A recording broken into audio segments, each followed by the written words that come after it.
perkenalkan, nama saya Yuni Imelia Kartika dengan NIM 2240308084. Di video ini saya akan menjelaskan tentang pengambilan keputusan memasuki pasar internasional. Selamat menonton. Pertama-tama saya akan membahas tentang proses dan tahapan decision making. Perusahaan, terutama UKM, tidak hanya melihat entry mode, tapi juga mengikuti proses bertahap dalam memilih pasar dan mode masuknya.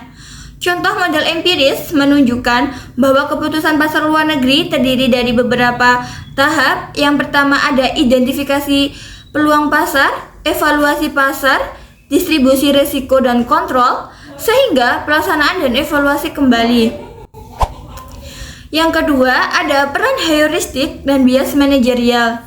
Keputusan memasuki pasar internasional sering dibuat di bawah ketidakpastian tinggi dan ketiadaan informasi sempurna. Dalam kondisi demikian, heuristik atau aturan ibu atau rule of thumb dan bias manajerial menjadi sangat penting.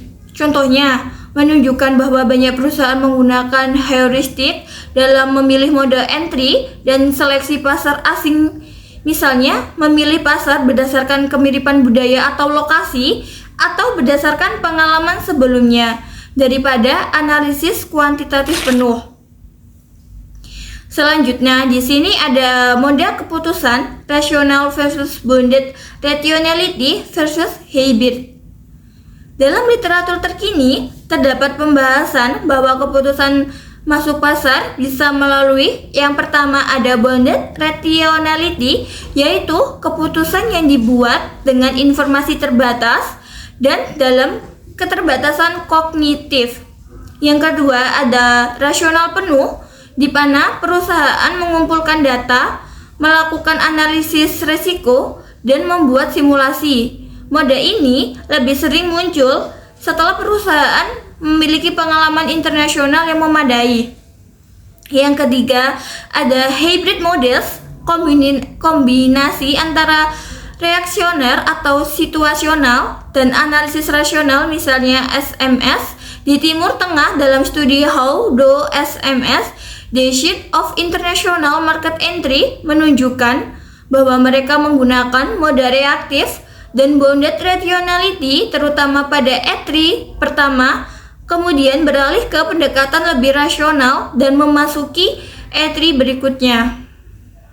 Selanjutnya ada pendekatan non-tradisional dan perubahan mode keputusan. Selain pilihan entry mode tradisional, ekspor, joint venture, akuisisi, dan lain-lain, literatur terbaru menekankan opsi non-tradisional dan fleksibilitas mode. Yang pertama, pendekatan seperti digital platform, modal asing, kemitraan jaringan, dan penggunaan platform virtual. Yang kedua, juga pilihan mode bisa berubah berdasarkan kondisi pasar, pengalaman, atau perubahan lingkungan eksternal.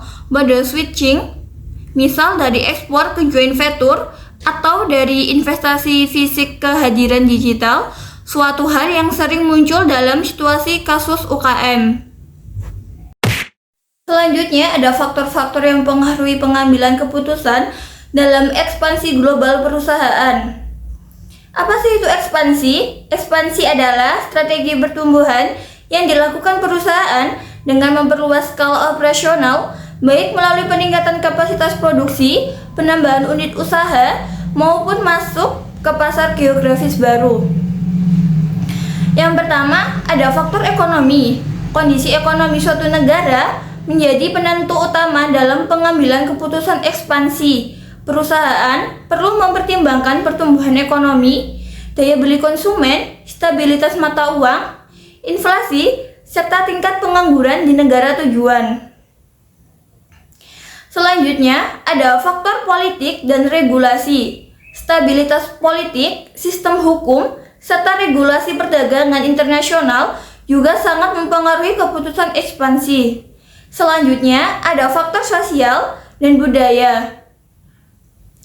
Perbedaan budaya, bahasa, nilai sosial, serta preferensi konsumen harus diperhatikan agar strategi pemasaran dapat disesuaikan dengan karakteristik lokal. Selanjutnya ada faktor teknologi. Perusahaan mempertimbangkan tingkat perkembangan infrastruktur teknologi di negara tujuan, termasuk digitalisasi, sistem komunikasi, dan transportasi. Selanjutnya ada faktor kompetisi. Analisis terhadap tingkat persaingan pasar sangat penting. Sebelum melakukan ekspansi, perusahaan harus memahami struktur industri, pangsa pasar, kompetitor, serta strategi diferensiasi yang dibutuhkan. Selanjutnya yang terakhir ada faktor internal perusahaan. Selain faktor eksternal, faktor internal juga sangat berpengaruh seperti kapasitas keuangan, kompetensi manajerial, pengalaman internasional, serta sumber daya manusia. Selanjutnya ada keputusan memasuki pasar internasional pada perusahaan multinasional. Keputusan perusahaan multinasional untuk memasuki pasar internasional merupakan suatu proses strategis yang kompleks dan mengharuskan perusahaan melakukan analisis mendalam terhadap kondisi internal dan eksternal perusahaan serta pasar sasaran. Studi kasus Leon Parcel, anak perusahaan Lion Air Group yang bergerak di bidang jasa kurir dan logistik, memberikan gambaran nyata bagaimana proses ini dijalankan. Lion Parcel menggunakan metode analisis SWOT yang dipadukan dengan matriks IFAS (Internet Factor Analysis Summary) dan EFAS (External Factor Analysis Summary) untuk mengevaluasi kekuatan, kelemahan, peluang, dan ancaman yang mereka hadapi.